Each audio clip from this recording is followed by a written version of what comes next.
What happened at Forest Road is completely unacceptable. However, believe it or not, it was also predictable. Yeah, because the people at Forest Road were hustlers. Oh yes.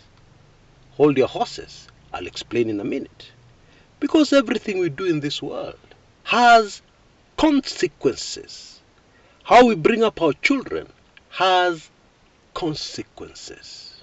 Now, before we even go further, you will not believe, but this Forest Road is no longer Forest Road. That's the old name. You will not believe what the real current name is. Wait for this one.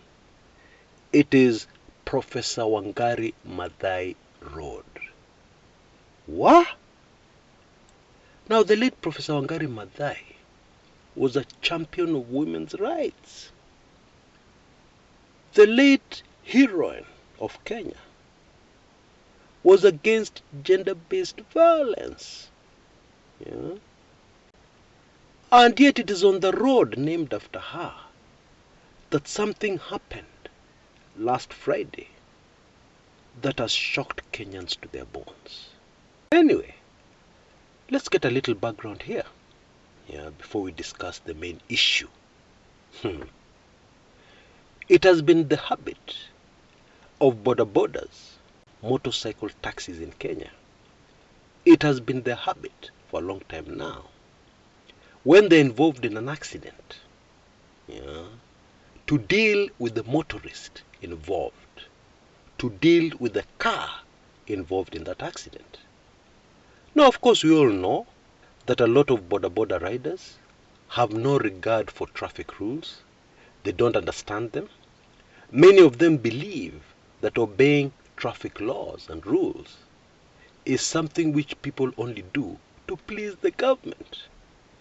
It has never crossed their minds that these rules are there to protect them, to protect all of us, from accidents, tragedies, etc., etc. And so, in over 90% of the cases, you will be sure if there's an accident involving a motorcycle, that the motorcycle, the poor boda rider, was in the wrong. They're the ones who caused the accident in a vast majority of the cases. But that doesn't matter. They will still use mob justice. They'll call each other, arrive at the scene, and deal with the motorist. And I noticed that this disease has even been exported to neighboring Uganda. They do the same thing. Now, what has made things worse is this hustler narrative. Us versus them. The haves and have-nots. The bodabodas see themselves as hustlers, being promoted by the UDA camp, because the UDA campaign is all about hustlers. Hustlers versus dynasties. And therefore, anybody driving a car, it doesn't matter if it is borrowed. It doesn't matter if it is your parents' car. Anybody driving a car is dynasty. And in case of an accident, they have to be dealt with on the spot. The bodabodas are judge, jury, and executioner. That's how it has been. Now, the silver lining in this horrific incident, this incident which is hard to believe, hard even to wrap your mind around, the silver lining is that over 15 of the boda riders involved in that incident have been arrested, and are going to be charged in court. And the offense they're going to be charged with is very serious. We're looking at 15 years, 20 years in jail. I'm hoping that whatever happens, even if there are no successful convictions, I'm hoping that this will be a wake-up call, that this will be a lesson to other Boda riders that you can never take the law into your own hands. But what is disturbing most Kenyans is the fact that had it been a man at the wheel of that vehicle, they'd have been treated very differently. Maybe the Bodas would have destroyed his car. Yeah, maybe smashed the windscreen or side mirror or something like that. But because it was a woman, these Boda riders decided to act in a most shaming, indecent, unacceptable way. Where did these Kenyans come from? Were they born by a woman? Do they have sisters? Those who are married, do they have daughters? Has it ever crossed their minds that one day in future it could be their daughter? It could even be their wife driving the vehicle, and being put through such a harrowing experience. I mean, those who have taken in the video, it made me sick to the pits of my stomach. Those who have taken in the video will notice vile huyo mwanamke aliscream. Gosh, it was straight out of a horror movie. And no man could step in and say, no, stop. Not a single man came to our rescue. Oh boy. Well, these are the animals we have brought up as parents. We cannot escape condemnation. This is what we have encouraged as leading politicians in the country. This is the gospel of hustlers. Yeah. You know, hustlers are people who will do anything to make money. Hustlers are not people who will do the right thing. They're people who will do anything at any time. And this is exactly what we got at Forest Road. I don't even want to dare call it Wangari Maathai Road, because that will be soiling the memory of a great Kenyan woman. Maybe a little advice. I know circumstances today are such that there are many of us raising children as single parents. Tragically, I entered that category myself recently.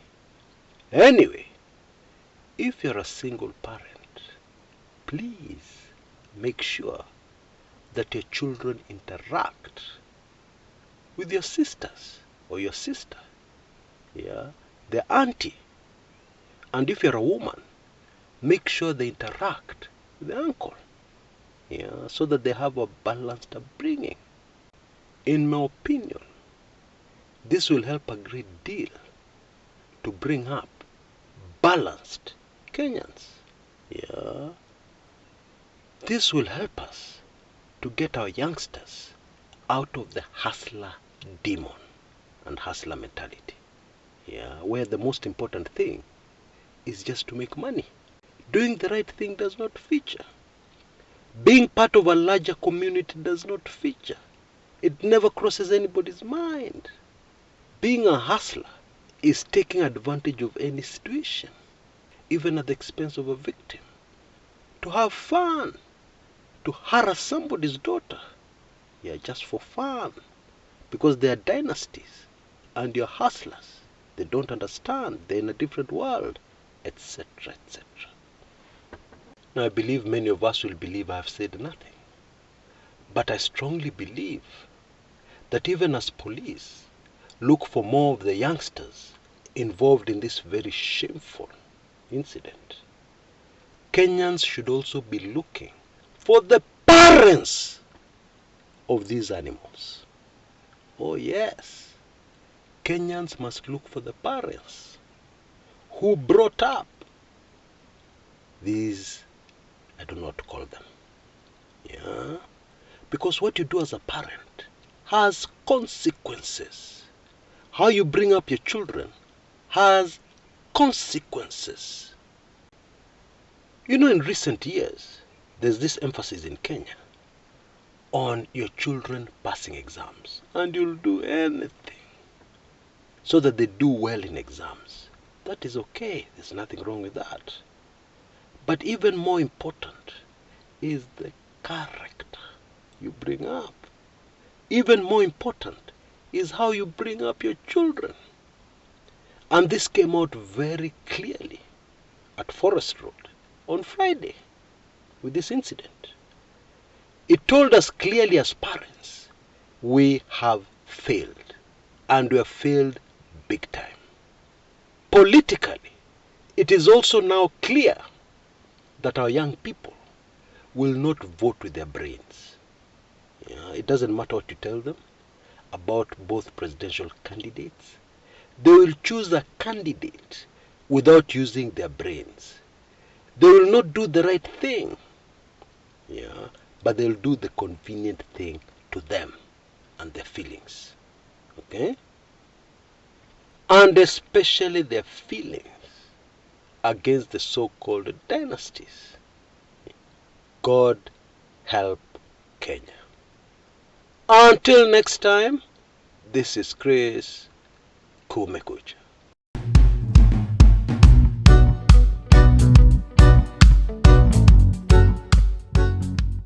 Kindly allow me a second to share with you a heads up.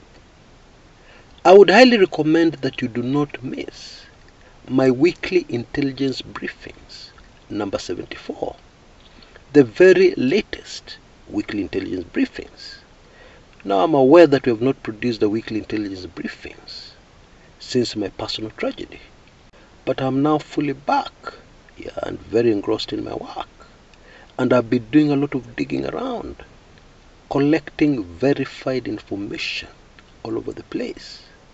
Now, weekly intelligence briefings number 74 reveals some very shocking secrets of the deputy president. A lot of the stuff, a lot of the content in this weekly intelligence briefings is sensitive, so I cannot say much. But I'd also like to add that you have an opportunity, which you should take full advantage of. You see, we're heading towards the general elections, barely 6 months away, and there are a lot of things. There's a lot of information, juicy details that I can never share on this public channel. It is impossible for me to share on this public channel. They'll all be in the WIB. And of course, these are bound to increase as elections draw closer. What these dirty politicians are really doing behind the scenes, etc., etc. Very important information that will help you to understand my other videos totally. Now I have a very special offer for a very limited time. You can take a 6-month subscription, for below $10. Details on your screen right now. Rush and go for it. Now, of course, within 6 months, we'll be into September. The elections will be over. And so you'll be sure that you'll miss nothing. Okay? So I highly recommend go for it. You can see details on your screen. Just send a blank email to that email address you see, and you'll receive an automated email response giving you full payment details. The same payment details are repeated in the description area below this video. I'm really looking forward to seeing you on the other side and serving you as a WIB member.